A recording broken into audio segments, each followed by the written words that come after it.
Hello there, this is James S. Crofty, 1978, and while the coronavirus may indeed be the end, or at the very least the beginning of the end of neoliberalism, as governments and economies across the world are forced to either adopt socialist policies or die, in the meantime, it's certainly proving once and for all that those who condemn socialism and the left in general don't hate our policies, they simply hate us. Because, as I will explain in my upcoming series of videos deconstructing and exposing the myth of the natural order, explaining how all bigotry and discrimination, along with all right-wing, far-right and centrist politics, are built upon the conceit that the good, true people of the in-group are under constant threat and even attack from the inferior and therefore often jealous and violent outsiders, in the most recessive cavemen parts of their brains, they perceive us, the socialists and the left, as outsiders, as an other, and thus as a threat to the natural order,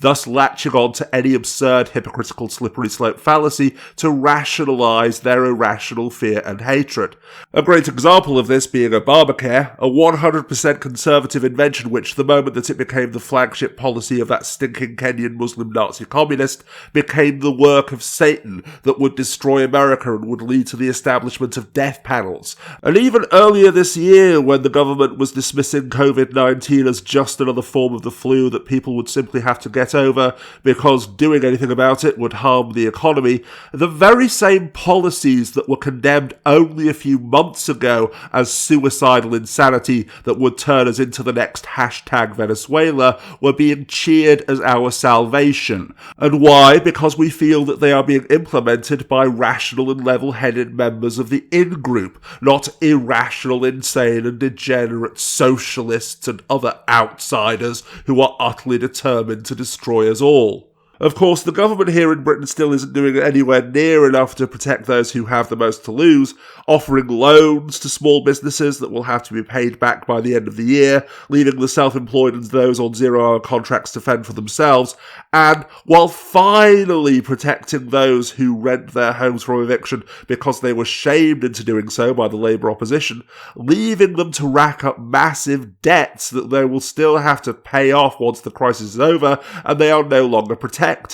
But while this all may change tomorrow as the opposition Labour Party continues to demand that our government do at least as much as the governments of France and Finland, this Twitter thread attacking us, Labour Party members, for attacking the government and holding it to account instead of knowing our place and being grateful is the defining example of how the only issue at hand here is ego, not policy. If our government had unveiled the most radically socialist policy package in history to tackle the coronavirus, these people would praise it from the rooftops, but at the same time, if they had continued their genocidal policy of seeking herd immunity, then they would still be defending them, because either way, it would be the bitter Stalinist left and other outsiders who would be the problem, like the people of colour who supposedly keep racism alive by refusing to shut up about it, and every other perceived outsider who is condemned as a threat to the natural order